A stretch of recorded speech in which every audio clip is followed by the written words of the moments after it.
حضرت آدم علیہ السلام نے دونوں بھائیوں کو حکم دیا کہ وہ اللہ کے حضور قربانی پیش کریں۔ اسی اسنا میں اللہ تعالیٰ نے حضرت آدم علیہ السلام کو حج کی ادائیگی کے لیے مکہ مکرمہ جانے کا حکم فرمایا۔ حضرت آدم علیہ السلام قابیل کی جانب سے فکر مند تھے، چنانچہ حج کے سفر پر جانے سے پہلے آپ نے دونوں بیٹوں کو بلا کر نصیحت کی، آپ دونوں اللہ کی راہ میں قربانی کریں، بارگاہ خداوندی سے جو بھی فیصلہ ہے اسے دونوں بھائی بخشی قبول کریں اور آپس میں میل جول کر رہیں۔ اس ہدایت و نصیحت کے بعد حضرت آدم علیہ السلام مکہ مکرمہ روانہ ہو گئے۔ حابیل کیونکہ بکریاں چراتا تھا، اس لیے انہوں نے خوبصورت اور فربہ بکری رائے خدا میں قربانی کے لیے پیش کی۔ قابیل کھیتی باڑی کرتا تھا، لہٰذا اس نے فضول اور ردی فصل کی ایک گٹھ قربانی میں دی۔ اللہ تعالیٰ نے حابیل کی قربانی قبول فرمائی، مگر قابیل کی قربانی قبول نہیں ہوئی۔ اس زمانے میں قربانی کی قبولیت کی علامت یہ ہوتی تھی کہ آسمان سے ایک شعلہ نیچے اترتا اور جلا کر راکھ کر دیتا۔ اس کا مطلب یہ ہوتا کہ اللہ تعالیٰ نے قربانی قبول فرما لی ہے۔ یہ دیکھ کر قابیل غضبناک ہو گیا اور حسد کی آگ میں جل کر بولا، میں تجھے مار ڈالوں گا۔ حابیل نے کہا، بھائی جان، اس میں میرا کیا قصور ہے؟ یہ تو اللہ تعالیٰ کا قاعدہ ہے کہ وہ صرف اپنے متقی بندوں کی قربانی قبول فرماتا ہے۔ اگر آپ مجھے قتل کرنے کے لیے اپنے ہاتھ جلائیں گے تب بھی میں آپ کو قتل کرنے کے لیے اپنا ہاتھ نہیں چلاؤں گا، کیونکہ مجھے تمام جہانوں کے پروردگار اللہ تعالیٰ کا خوف ہے۔ اگر آپ اس انتہا تک پہنچ جائیں گے کہ مجھے قتل ہی کر دیں گے تو آپ اپنے گناہوں کے ساتھ ساتھ میری خطاؤں کا بھی بوجھ اپنے سر اٹھائیں گے۔ ایک بے گناہ انسان کو قتل کرنے والا کوئی مقتول کے تمام گناہوں کا بوجھ بھی اپنے سر اٹھا لیتا ہے۔ اس طرح میرے گناہوں کا وبال بھی آپ کے سر ہوگا اور میرے لیے تو یہ کوئی گھاٹے کا سودا نہیں ہے۔ البتہ اس جرم کی وجہ سے آپ جہنم میں جائیں گے۔ ایک طرف اللہ کا خوف، نیکی کا جذبہ، خون کا رشتہ، اور دوسری طرف شیطانی ترغیب، حسد کی آگ اور نفسانی خواہش کی اکتاہٹ، اور پھر بالآخر اس اندرونی کشمکش میں اس کا نفس جیت ہی گیا اور اس نے بھائی کو قتل کر ڈالا، جس سے وہ نقصان پانے والوں میں سے ہو گیا۔ قابیل نے حابیل کو کیسے قتل کیا؟ حضرت عبداللہ بن عمرہ فرماتے ہیں، خدا کی قسم مقتول حابیل قابیل سے زیادہ طاقتور تھا، لیکن اس کا ضمیر اس بات کی اجازت نہ دیتا اور اس کے دل میں اللہ کا خوف تھا اور اسے حیا اور شرم آتی رہی کہ اپنے بھائی کی طرف قتل کے لیے اپنا ہاتھ بڑھائے۔ علامہ ابن کثیر قتل کے حوالے سے مختلف اقوال تعریر فرماتے ہیں کہ شاید قابیل کے پاس لوہے کی راڈ ہو جس سے حابیل کو مارا اور قتل کر دیا۔ ایک اور قول یہ بھی ہے کہ قابیل نے پتھر کا ٹکڑا حابیل کے سر پر مار کر اسے ہلاک کیا، جبکہ اس وقت حابیل سو رہا تھا تو قابیل نے بھائی کا سر کچل ڈالا۔ ایک قول یہ بھی ہے کہ قابیل نے حابیل کا گلا گھونٹ دیا اور اس طرح اس سے کاٹا جیسے درندے کاٹتے ہیں، جس سے وہ جاں بحق ہو گیا۔ واللہ عالم۔ حضرت علامہ شبیر احمد عثمانی تفسیر عثمانی میں فرماتے ہیں کہ اگر کوئی ناحق کسی کو مارنے لگے تو اسے اجازت ہے کہ اپنے دفاع میں ظالم کو مار ڈالے، لیکن اگر صبر کرے تو شہادت کا درجہ ہے۔ حابیل نے اپنے بھائی سے قابیل سے کہا کہ بھائی، میں آپ سے ڈر کر نہیں بلکہ اللہ کے خوف سے یہ چاہتا ہوں کہ اپنے بھائی کے خون میں اپنے ہاتھ نہ رنگوں۔ قرآن مجید میں نہ ہی مذکور شادی کا کوئی تذکرہ ہے اور نہ حضرت آدم علیہ السلام کے صاحبزادوں قابیل اور حابیل کے نام موجود ہیں، بلکہ ناموں کے بجائے آدم علیہ السلام کے دو بیٹے کہہ کر پکارا گیا ہے۔ اس قربانی کا ذکر فرما کر اللہ تعالیٰ نے لاش کی تدفین کے بارے میں یوں فرمایا کہ اب اللہ نے ایک کوا بھیجا جو زمین کریدنے لگا تاکہ اسے دکھائے کہ اپنے بھائی کی لاش کو کس طرح چھپائے۔ کہنے لگا، ہائے افسوس، کیا میں اس کوے کی مانند بھی نہ ہو سکا کہ اپنے بھائی کی لاش چھپا دیتا، سو وہ پشیمان ہونے والوں میں سے ہو گیا۔ قابیل نے اپنے بھائی کو قتل تو کر دیا، لیکن اب وہ نہایت پریشان تھا کہ اس کی لاش کا کیا کرے۔ یہ زمین پر کسی انسان کا پہلا قتل تھا۔ بعض مفسرین نے لکھا ہے کہ جب قابیل اپنے بھائی کو قتل کر چکا تو اس کی لاش 1 سال تک اپنی پشت پر لاد کر پھرتا رہا۔ اہل کتاب سے منقول ہے کہ دمشق کے شمال میں ایک پہاڑ جبل قاسیون میں وہ غار موجود ہے جس میں قابیل نے پتھر مار کر حابیل کو قتل کیا تھا۔ یہ غار آج بھی خونی غار کے نام سے پکارا جاتا ہے۔ اس بات کی اصلیت کا علم اللہ تعالیٰ ہی کو ہے۔ بعض مفسرین نے لکھا ہے کہ اللہ تعالیٰ نے 2 کووں کو بھیجا تھا۔ اسماعیل بن عبد الرحمن بن ابی کریمہ مفسر قرآن ہے اور صدی کے نام سے شہرت رکھتے ہیں۔ وہ اپنی سند کے ساتھ روایت کرتے ہیں کہ وہ کوے دونوں بھائی تھے، پھر دونوں لڑنے لگے حتیٰ کہ ایک نے دوسرے کو ہلاک کر دیا۔ پھر وہ قتل کے بعد زمین کی طرف جھکا اور اسے کھودنے لگا، پھر گڑھے میں کوے کو ڈالا اور اسے دفن کر دیا۔ جب قابیل نے یہ سب دیکھا تو پکار اٹھا، ہے افسوس کہ میں اس کوے کی طرح ہونے سے بھی عاجز ہو گیا کہ اپنے بھائی کی لاش چھپا لوں۔ پھر قابیل نے کوے کی پیروی کرتے ہوئے بھائی کو دفن کر کے چھپا دیا۔ لکھتے ہیں کہ حضرت آدم علیہ السلام کو اپنے فرزند حابیل کے قتل کا سخت رنج و غم تھا، کیونکہ وہ اس کا جانشین تھا۔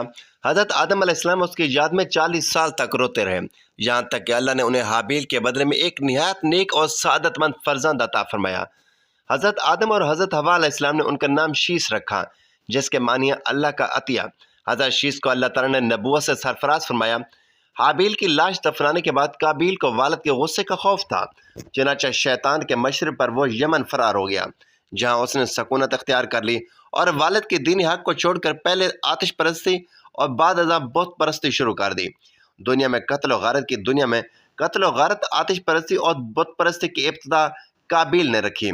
حضرت عبداللہ بن مسعود رضی اللہ تعالیٰ عنہ سے روایت ہے کہ رسول اللہ صلی اللہ علیہ وسلم نے فرمایا، جب بھی کوئی انسان ظلم سے قتل کیا جاتا ہے تو حضرت آدم علیہ السلام کے سب سے پہلے بیٹے قابیل کے نام اعمال میں بھی اس قتل کا گناہ لکھا جاتا ہے، کیونکہ قتل ناحق کا پہلا موجد وہی ہے۔ حضرت عبداللہ بن مسعود رضی اللہ تعالیٰ عنہ مزید بیان کرتے ہیں کہ نبی کریم صلی اللہ علیہ وسلم نے فرمایا کہ قیامت کے دن سب سے پہلے لوگوں میں خون کا اس سے اندازہ لگایا جا سکتا ہے کہ اللہ کے ہاں انسانی خون کی کتنی اہمیت اور تکریم ہے، اور یہ اصول صرف بنی اسرائیل ہی کے لیے نہیں بلکہ اسلامی تعلیمات کے مطابق ہمیشہ کے لیے ہے۔ علامہ ابن کثیر فرماتے ہیں کہ قابیل کو حابیل کے قتل ناحق کی دنیاوی سزا فوری طور پر اس طرح دے دی گئی کہ اس کی پنڈلی اس کی ران کے ساتھ چمٹ گئی، اور جس طرف سورج کا رخ ہوتا اس کا چہرہ بھی از خود ادھر ہی گھوم جاتا۔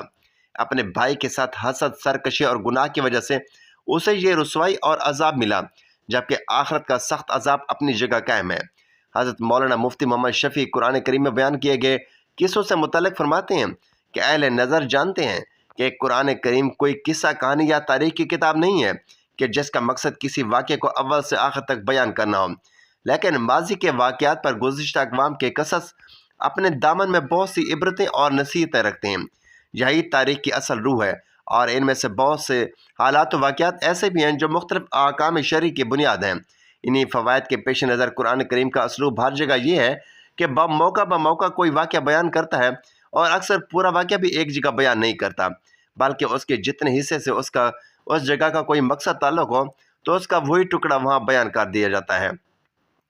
حضرت آدم علیہ السلام کے 2 بیٹوں کا قصہ بھی اسی اسلوب پر نقل کیا جا رہا ہے۔ اس میں موجود اور آنے والی نسلوں کے لیے بہت سی عبرتیں اور سبق ہے، اور اس زمن میں بہت سے احکام شریعت کی طرف اشارہ کیا گیا ہے۔ علامہ ابن کثیر نے تفاسیر میں لکھا ہے کہ حضرت حوا علیہ السلام کو ہر حمل سے جڑواں بچہ پیدا ہوتے تھے، ایک بیٹا اور ایک بیٹی۔ یہ دونوں سگے بہن بھائی ہوتے تھے، جبکہ پہلے حمل سے پیدا ہونے والا بیٹا دوسرے حمل سے پیدا ہونے والی بیٹی سے شادی کر سکتا تھا۔ حضرت آدم علیہ السلام کی شریعت کے مطابق ایک بطن کا دوسرے بطن سے نکاح جائز تھا۔ جب حضرت آدم و حوا دنیا میں آئے اور اولاد کا سلسلہ شروع ہوا تو ہر ایک عمل سے ان کے 2 بچے پیدا ہوتے، ایک لڑکا اور دوسری لڑکی۔ اس وقت جب کہ حضرت آدم علیہ السلام کی اولاد میں سوائے بہن بھائیوں کے کوئی اور نہ تھا، اور بہن بھائی کا آپس میں نکاح نہیں ہو سکتا، تو اللہ تعالیٰ نے اس وقت کی ضرورت کے لحاظ سے شریعت آدم علیہ السلام میں یہ خصوصی حکم جاری فرمایا تھا کہ ایک عمل سے جو لڑکا اور لڑکی پیدا ہو وہ آپس میں حقیقی بہن بھائی سمجھے جائیں گے، اور ان کے درمیان نکاح حرام ہوگا۔ لیکن دوسرے حمل سے پیدا ہونے والے لڑکے کے لیے پہلے سے پیدا ہونے والی لڑکی حقیقی بہن بھائی کے حکم میں نہیں ہوگی، بلکہ ان کے درمیان رشتہ جائز ہوگا۔ حضرت آدم علیہ السلام کی شریعت میں یہ جائز تھا، اس کے علاوہ اور کوئی شکل نہ تھی۔ اس کو اللہ تعالیٰ نے اس وقت جائز فرمایا تھا کیونکہ بعد میں اس کی ضرورت نہ رہی، اس لیے پھر حضرت آدم علیہ السلام کے بعد آنے والی ہر شریعت میں اس کو منع کر دیا گیا کہ کوئی بہن بھائی آپس میں شادی نہیں کر سکتا۔ قابیل کے ساتھ جو لڑکی پیدا ہوئی وہ بے انتہا خوبصورت تھی، جبکہ حابیل کے ساتھ جو لڑکی پیدا ہوئی وہ اتنی خوبصورت نہ تھی۔ حضرت آدم علیہ السلام کی شریعت کے مطابق جب یہ جوان ہوئے تو قابیل کی شادی حابیل کی بہن سے ہونی تھی، اور حضرت حابیل کی شادی قابیل کی بہن سے ہونی تھی، لیکن قابیل اپنی ہی بہن کو پسند کرنے لگا اور وہ اسی سے شادی کرنا چاہتا تھا، جبکہ شریعت آدم نے اس کی ممانعت کی تھی کہ ایک ہی حمل سے پیدا ہونے والے بچوں کی شادی آپس میں نہیں ہو سکتی۔ لہذا جب یہ صورتحال زیادہ بگڑ گئی تو حضرت آدم علیہ السلام نے ان دونوں کو اللہ کی راہ میں قربانی پیش کرنے کو کہا، اور بتایا کہ جس کی قربانی کو آسمان سے آگ آ کر کھا جائے تو سمجھنا کہ اس کی قربانی قبول ہوگی۔ قابیل کھیتی باڑی کا کام کرتا تھا، حضرت حابیل علیہ السلام بکرے چرایا کرتے تھے۔ حضرت حابیل علیہ السلام نے اللہ تعالیٰ کے سامنے ایک بکری کا بچہ پیش کیا اور قابیل نے بھی اللہ تعالیٰ کے بارگاہ میں اپنی فصل میں سے ایک گانٹھ رکھ دی۔ چنانچہ حضرت حابیل کی قربانی اللہ تعالیٰ نے قبول فرمائی۔ اللہ تعالیٰ نے حضرت آدم علیہ السلام کو ایک لڑکا عطا فرمایا جس کا نام حضرت شیس علیہ السلام تھا۔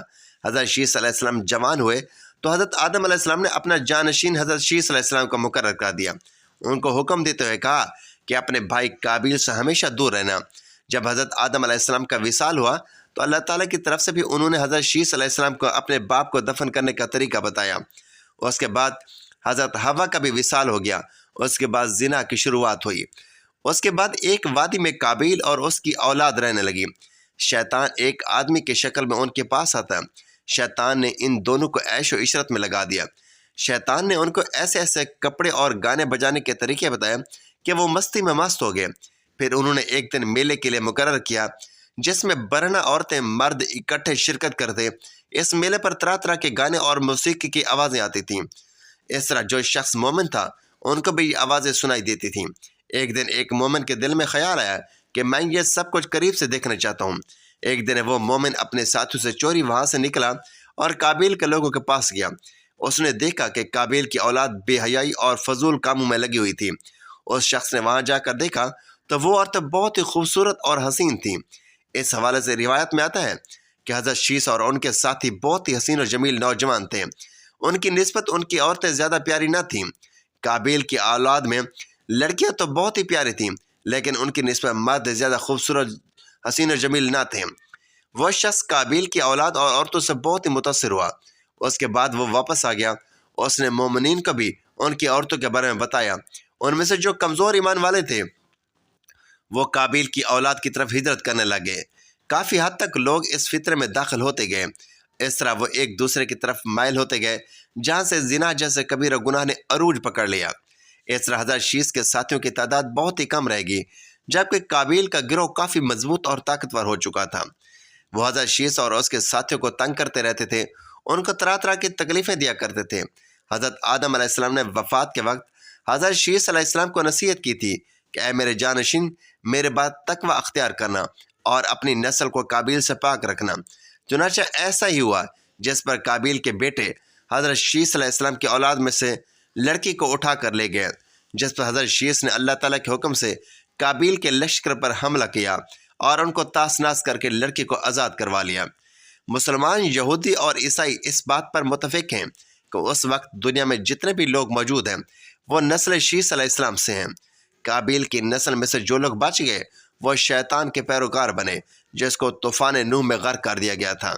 اس لیے نسل انسانی صرف اور صرف حضرت آدم علیہ السلام کے تیسرے بیٹے حضرت شیس علیہ السلام سے ہے۔ اگر دیکھا جائے تو زنا اس وقت ہی شروع ہو گیا تھا جب قابیل اپنی بہن اکلیمہ کو لے کر وہاں سے بھاگ گیا تھا۔ اس نے اپنی بہن کے ساتھ زنا کر کے اپنی نسل بڑھائی تھی۔ ناظرین، اللہ تعالیٰ سے دعا ہے کہ اللہ تعالیٰ ہمیں ہر گناہ سے محفوظ رکھے، ہمیں نیک اعمال کرنے کی توفیق عطا فرمائے اور ہمارا خاتمہ ایمان پر فرمائے۔ آمین یا رب العالمین۔